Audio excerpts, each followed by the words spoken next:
मित्रहो, गुरुपौर्णिमेच्या दिवशी अनेक मंडळी आपापल्या गुरूंचा आशीर्वाद घेतात. गेल्या काही काळामध्ये राजकीय नेता किंवा आपला राजकीय जो मार्गदर्शक आहे, त्याचेही आशीर्वाद घेण्याची एक प्रथा, परंपरा गेल्या काही काळापासून सुरू झाली आहे. मुंबईमध्ये अनेकांनी गुरुपौर्णिमेच्या निमित्तानं शुभेच्छा दिल्या होत्या. काहींनी आपल्या नेत्याचे होर्डिंग्ज लावून मुंबई शहर बकाल करण्याचा प्रयत्न केला होता. आता या सगळ्या गोष्टी घडत असताना गुरुपौर्णिमेच्या निमित्तानेच मुंबई महानगरपालिकेच्या भाजपच्या नगरसेवकांनी आपले गुरु असलेले किंवा मार्गदर्शक असलेल्या देवेंद्र फडणवीसांना एक आगळी वेगळी भेट दिलेली. आणि ती भेट काय आहे, तर थेट देवेंद्र फडणवीसांना बदनामीचं एक षडयंत्रच मुंबई महानगरपालिकेमध्ये रचलं जातंय का? पावलोपावली आणि निर्णयाला देवेंद्र फडणवीसांना मान खाली घालायला लागेल अशा पद्धतीचं वर्तन मुंबई महानगरपालिकेत केलं जातंय का? मुंबई महानगरपालिकेमध्ये सभागृहाचे नेते, स्थायी समितीचे अध्यक्ष आणि महापौर या तिघांचं एकात एक काही होताना दिसत नाहीये. दुसरीकडे मुंबईचे अध्यक्ष अमित साटम यांची आक्रमकता किंवा यांचं काम याच्याशी किंवा त्यांच्या निर्णयाशी जुळवून घेताना पालिकेचं सभागृह आणि पालिकेचे नेते दिसत नाहीयेत. आणि साटम आणि मुंबई महानगरपालिकेतले नेते मिळून देवेंद्र फडणवीसांना मात्र मान खाली घालायला लावत आहेत. आणि त्यामुळेच गुरुपौर्णिमेच्या दिवशी जणू काही भाजपच्या काही मंडळींनी एक कार्यक्रम हाती घेतला होता. चला फडणवीसांना बदनाम करूया.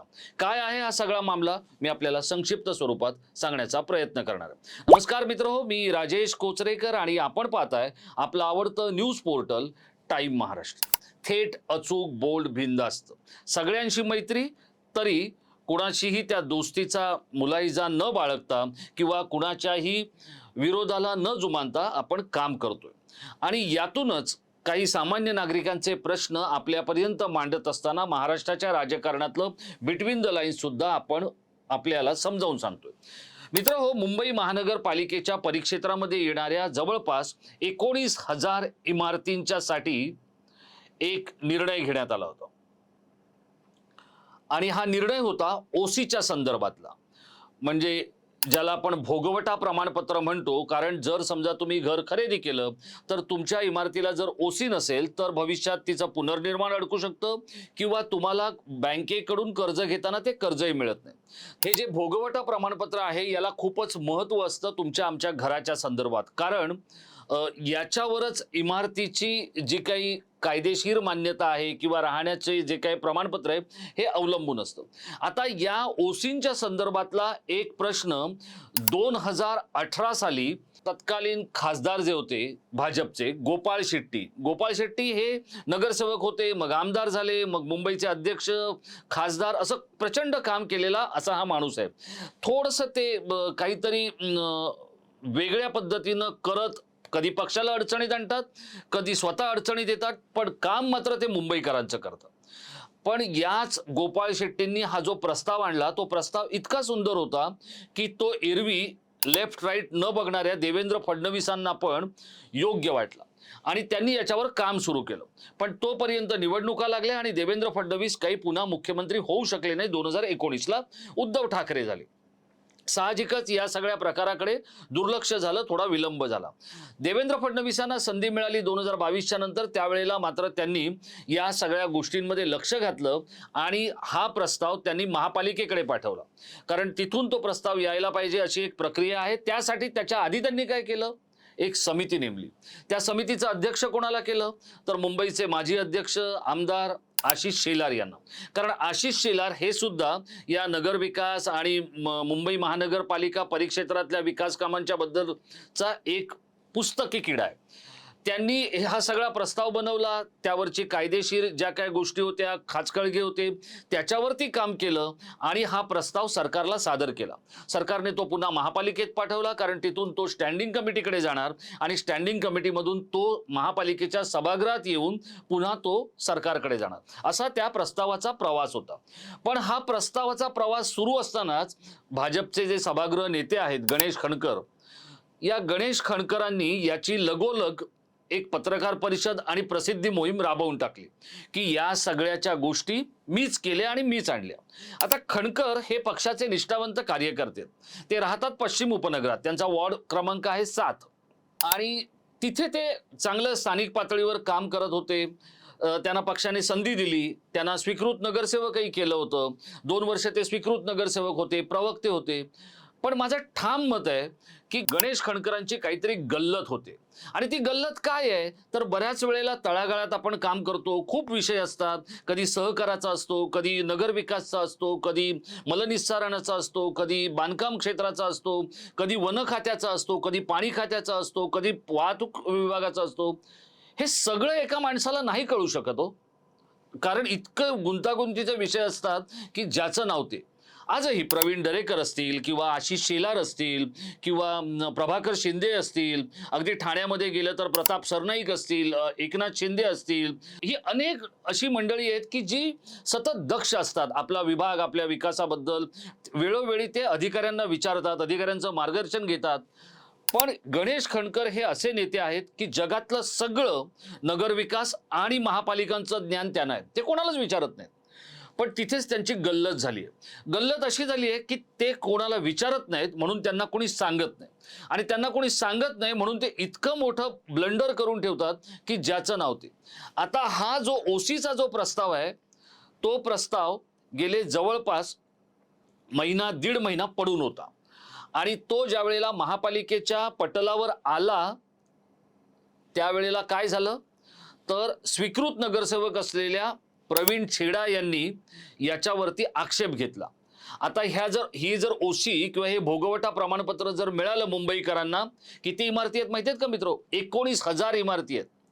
तर त्याचा पुनर्निर्माणासाठी फायदा होऊ शकतो. वेगवेगळ्या नागरिकांना जे काही गेले अनेक वर्ष तिष्ठत पडले त्याच्यात त्यांना फायदा होऊ शकतो. पण नाही, प्रवीण छेडांनी आक्षेप घेतला. याचं कारण सांगतो मी तुम्हाला. कारण हा जो विषय आहे भोगवटा प्रमाणपत्राचा, हा जर एकदा मिळाला तर काही बांधकाम व्यावसायिक जे आहेत ते आपलं निर्मिती करायला सुरुवात करतील. पण ते आपल्याकडे आले पाहिजेत याच्यासाठी हा अट्टाहास केला गेला. याचं कारण काय तर मुंबईच्या महापौर रितू तावडे यांचे एक 12 ते 13 14 लोकांचं एक मंडळ आहे. कारण महापौर म्हणून त्या स्वतः काही आक्षेप घेऊ शकत नाहीत, कारण त्या पीठासीन अधिकारी आहेत, त्यांना सदन चालवायचं. पण मग आपल्याच लोकांनी आक्षेप घेतला की ते भिजत घोंगडं ठेवता येतं, लोक आपल्याकडे येतात, डील होतात.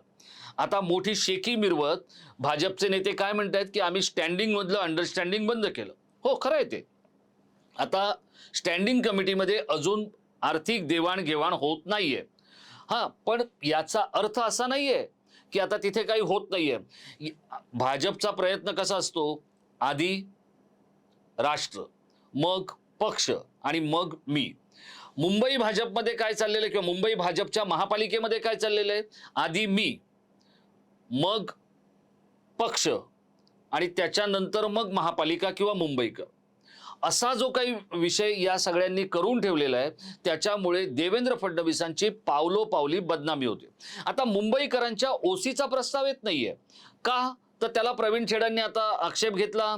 आणि बघा, ज्याच्यावर आशिष शेलारांनी काम केलं, ज्याच्यावर गोपाळ शेट्टींनी काम केलं, ज्याच्यावर मंगलप्रभात लोढांनी काम केलं, ज्याच्यावर अमित साटम यांनी काम केलं, त्याच्यावर आक्षेप कोणी घेतला तर प्रवीण छेडांनी. आणि ते असं म्हणाले की त्याच्यामध्ये काही सुधारणा करायच्या आहेत. मग जर सुधारणा करायच्या आहेत, तुम्हाला माहित होतं की ओसी बद्दलचा निर्णय येणार आहे किंवा सुरू आहे, काम चालू आहे, तुम्ही का नाही तुमच्या नेत्यांना कळवलं? याचं कारण असं आहे की इथे प्रत्येकाला आपले हात ओले करायचे. तुम्ही म्हणाला, अहो हे काय बोलताय, भाजपचे लोक तर खूपच स्वच्छ असतात. हो, असतात, पण आता महापालिकेतले आहेत का, हा एक प्रश्न आहे. याचं कारण काय, गुरुपौर्णिमेच्या दिवशीच सभागृह नेत्यांपासून महापालिकेतल्या प्रमुख 6 नेत्यांना नव्या गाड्या 4 महिन्यात हव्या झाल्या. आता मी त्या गाड्यांच्या विषयाला हात इतक्यासाठी घालत नाहीये कारण माझ्या सहकार्याने त्याच्यावरती काम केलेलं आहे, त्यामुळे मला त्याच्यावर फार काही बोलायचं नाहीये. पण उपमहापौर म्हणतात मला बंगला हवा, सभागृह नेते म्हणतात मला गाडी हवी. पण मग ज्या मुंबईकरांची समस्या या ओसीमुळे किंवा या भोगवटा प्रमाणपत्रामुळे गेली अनेक वर्ष, 2018 पासून 8 वर्ष गोपाळ शेट्टी, देवेंद्र फडणवीस, आशिष शेलार त्याच्यावर काम करतायत. ते खणकरांना नकोय, ते रितू तावडेंना नकोय, ते प्रभाकर शिंदेंना हवंय का नाही मला माहित नाही, कारण त्यांच्यावर दोष ठेवता येणार नाही, कारण प्रभाकर शिंदेंनी स्टँडिंग मधून आपला प्रस्ताव पुढे ढकलला. गेल्या महिन्यामध्ये 7 ते 8 बैठका झाल्या, ज्याच्यामध्ये देवेंद्र फडणवीसांचं नाव किंवा भाजपचं नाव होईल, मुंबईकर तुम्हाला दुवा देतील, ते करायचं नाही. करायचं काय तर घाटकोपरमध्ये एक खोद गल्ली आहे, त्या खोद गल्लीच्या आतमध्ये एक बोळ आहे. त्या बोळाचा जो रुंदीचा जो रस्ता आहे तो आहे 6 मीटरचा. तो किती मीटरचा करून हवाय तर 9 मीटरचा करून हवाय. हा प्रस्ताव लगोलग घेतला. कारण काय, त्याच्या मागे एक मोठं निवासी संकुल आहे, तिथे पुनर्निर्माणाचं काम चालू आहे. तिथल्या बिल्डरचं नावही मला माहिती आहे. आता इतके डिटेल्स जर मी सांगतोय तर मला माहिती आहे ना की त्याच्यामध्ये कोणता बिल्डर आहे, काय आहे. तो बिल्डर सांगितला की कोणत्या नगरसेवकाने त्याच्याकडे काय केलं हेही आपल्या लक्षात येऊ शकेल, म्हणून मला तो बिल्डर सांगायचा नाहीये. तर ज्या दिवशी गुरुपौर्णिमा होती, आपल्या गुरुसमोर वंदन करायचा दिवस होता, त्या दिवशी मुंबई महानगरपालिकेतले भाजपचे नेते काय करत होते तर आपल्या गाड्यांसाठी भांडत होते. त्या गाड्या घेतल्या किती दिवसांपूर्वी, 4 महिन्यापूर्वी. वर त्याची सफाई काय की त्या गाड्या आम्हाला त्रास देतात म्हणून त्या अधिकाऱ्यांना द्या, म्हणजे आम्हाला त्रास नको, अधिकाऱ्यांना त्रास होऊ दे. वा रे वा. आणि हे मुंबई शहराची काळजी घेणार. आता गणेश खणकर यांच्या आणि रितू तावडे आणि प्रभाकर शिंदे हा जो त्रिकोण आहे, याचे 3 कोण कधीच जुळले जात नाही. आता यांनी काय केलंय, आता त्या महापौरबाईंनी एक त्यांची जी सहकारी आहे विनीता राव, तिला 50,000 रुपये पगार द्या असं त्यांचं म्हणणं आहे. चला ठीक आहे, कोणाला पगार जास्त मिळत असेल तर आपल्याला त्याचा आनंदच आहे. पण महापौरांना मानधन मिळतं महिन्याला 25,000 रुपये आणि त्यांच्या पीएला पगार मिळणार 50,000 रुपये. आता त्यांची शैक्षणिक पात्रता आपण तपासायला हवी. शैक्षणिक पात्रतेमध्ये त्या बसतात की नाही या सगळ्या गोष्टी व्हायला हव्यात.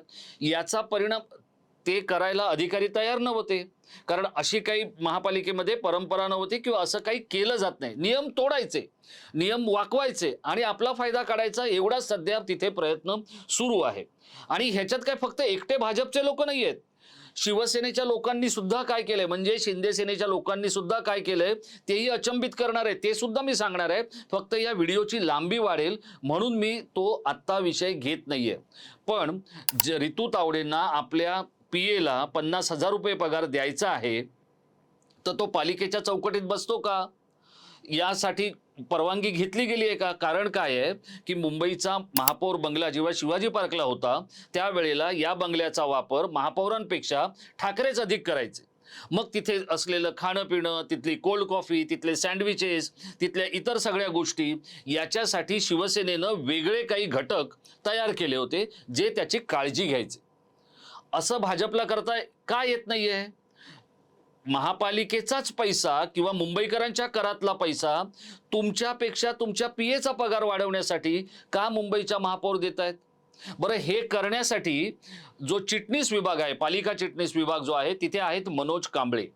ते मनोज कांबळे काही तयार नव्हते, कारण ते हे काही चौकटीत बसत नाही, नियमात बसत नाही. त्यांच्यावर इतका दबाव आला की ते आता निवृत्ती घेत आहेत अशी माझी माहिती आहे. कंटाळलेत ते की ह्यांचं हेच नको, कारण शिंदेंचं ऐकायचं तर खणकर नाराज होतात, खणकरांचं ऐकलं तर तावडे नाराज होतात, आणि तावडेंचं ऐकायचं तर नोकरीच जायची वेळ. करायचं तर करायचं काय? अशा सगळ्या याच्यामध्ये मनोज कांबळे पालिका चिटणीस पदावरून निवृत्ती घेण्याच्या विचारात आहेत. याच्या मागचं कारस्थान तुम्हाला सांगतो. माझ्याच एका व्हिडिओ नंतर देवेंद्र फडणवीसांनी आदेश दिला होता आणि प्रमोद गिरींना सक्तीच्या रजेवर पाठवलं होतं. आता त्यांची सक्तीची रजा संपून ते पुन्हा रेकॉर्ड विभागामध्ये जॉईन झालेले आहेत. पण हे प्रमोद गिरी जे आहेत ना, हा एक कमावता मुलगा आहे अनेकांसाठी. त्या प्रमोद गिरींना आता पालिका चिटणीस बनवण्याचं इथे एक षडयंत्र रचलं जातं आणि त्यासाठी दबाव आणून मनोज कांबळे निवृत्त व्हावेत किंवा त्यांनी तिथून दूर व्हावं आणि प्रमोद गिरींचं तिथे पुनर्निर्माण, पुनर्स्थापना, काय जे काय करायचंय त्यांची ते सगळं व्हावं आणि आपलं एकदम सुखकर व्हावं. शिवसेनेनं भ्रष्टाचार केला असं म्हणत तुम्ही आलात ना, मग तुम्ही काय करताय? तर हे सुद्धा तेच चाललेलं आहे. महापालिकेच्या वतीनं मुंबईच्या महापौरांच्या बंगल्याचं जे नूतनीकरणाचं काम झालं त्याच्यासाठी 3 कोटी रुपये खर्च केला गेला. या 3 कोटी रुपयाचं काम मला सांगा मित्र हो, जर तुमच्या आमच्या घरात सुरू झालं तर त्या कामाला किती वेळ लागेल? 3 महिन्यात काम पूर्ण झालं. याचं कारण काय, तर आधीच्या कंत्राटदारांनी जी कामं केली होती तीच कामं या 3 कोटीच्या कामांमध्ये दाखवण्यात आली आणि बिल 3 कोटीचं केलं गेलं. हा असा अंधेर नगरी चौपट राजावाला विषय सध्या मुंबई महानगरपालिकेमध्ये सुरू आहे. आणि तुम्ही आम्ही काय करतोय तर खड्ड्यात पडतोय, नाल्यात पडतोय, आपल्या डोक्यावर झाड पडतंय, आपली गाडी सतत खड्ड्यात जाते, आपली कंबर मोडते, आपली मान मोडते. तुमच्या घरातले वयस्कर जे आहेत ते तासनतास KM मध्ये एखादा एक्सरे काढण्यासाठी किंवा CT स्कॅन काढण्यासाठी तिष्ठत उभे राहिलेले आहेत. तुमच्या घरातलं कोणी जर महापालिकेच्या शाळेत जातंय तर तिथे तर आनंद आहे, त्याच्यावरतीही माझा व्हिडिओ येणार आहे. पण हे सगळं मुंबईकरांनी कोणासाठी केलं, तर देवेंद्र गंगाधरराव फडणवीस या एका माणसासाठी केलं. त्याच देवेंद्र फडणवीसांना गुरुपौर्णिमेच्या दिवशी अक्षरशः गुरुदक्षिणा देण्याचं काम आणि प्रयत्न हा रितू तावडे, गणेश खणकर या महापालिकेतल्या भाजपच्या जोडगोळीने केलेला आहे. आता तुम्ही म्हणाल प्रभाकर शिंदे कसे सुटले, तर प्रभाकर शिंदे सुटलेले नाही आहेत. पण प्रभाकर शिंदे काय करतायत, तर नरोवा कुंजोरवाच्या भूमिकेत आहेत. मी माझं काम नीट करणार, बाकी तुम्हाला काय. कारण कसं आहे, खेळाडू मंजाऊ आहे. उद्धव ठाकरे आणि बाळासाहेब ठाकरेंच्या तालमीत तयार झालेलं आहे. त्याला बरोबर माहिती आहे, खाल्लं तरी मिशांना दिसलं नाही पाहिजे आणि मिशांना दिसलं तरी ते लक्षात आलं नाही पाहिजे. देवेंद्र फडणवीसांनी खणकरांचा दर्जा एकदा तपासून घ्यावा आणि रितू तावडेंना नेमकं काय करायचंय आणि काय करायचं नाहीये एवढं जरी सांगितलं तरी गुरुपौर्णिमा ही मुंबईकरांसाठी म्हणजे मुंबईकरांच्या साठी जी काय जेवढी प्रश्नांची जंत्री आहे, एवढे सगळे प्रश्न आणि एवढ्या समस्या आहेत, त्यातून निदान मुंबईकरांसाठी वेळ देता येईल भाजपला, इतकं आपण म्हणू शकतो. बाकी तर देवेंद्र फडणवीस हे खूपच मोठे नेते आहेत. त्यांनी करिश्मॅटिक अशा पद्धतीनं मुंबई जिंकून दाखवली आहे. पण त्या जिंकलेल्या विजयाचं मातेरं करण्याचं काम हे महापालिकेतले भाजपचे नेते आणि नगरसेवक करतायत. मित्रांनो, आपल्याला काय वाटतं या सगळ्या प्रकरणावर, जिथे लाखो मुंबईकरांचा प्रश्न रेंगाळत ठेवलाय आणि स्वतःच्या गाड्या, बंगले आणि सुखसोयी, पगार आणि भत्ते याच्यासाठी जीव जाळणाऱ्या या भाजपच्या नगरसेवकांचं आणि नेत्यांचं मुंबईकरांनी काय करायचं, तेवढं फक्त या व्हिडिओच्या खाली असलेल्या इनबॉक्समध्ये आम्हाला लिहून कळवा. हा व्हिडिओ जर आपल्याला आवडला असेल तर तो लाईक करा आणि शेअर करायला विसरू नका. असेच काही थेट, अचूक, बोल्ड आणि बिनधास्त व्हिडिओ पाहण्यासाठी या व्हिडिओच्या खाली असलेल्या लाल रंगाचं बटन आवर्जून दाबा, कारण तुमचा पाठिंबा हीच आमची काम करण्याची ऊर्जा आहे. धन्यवाद.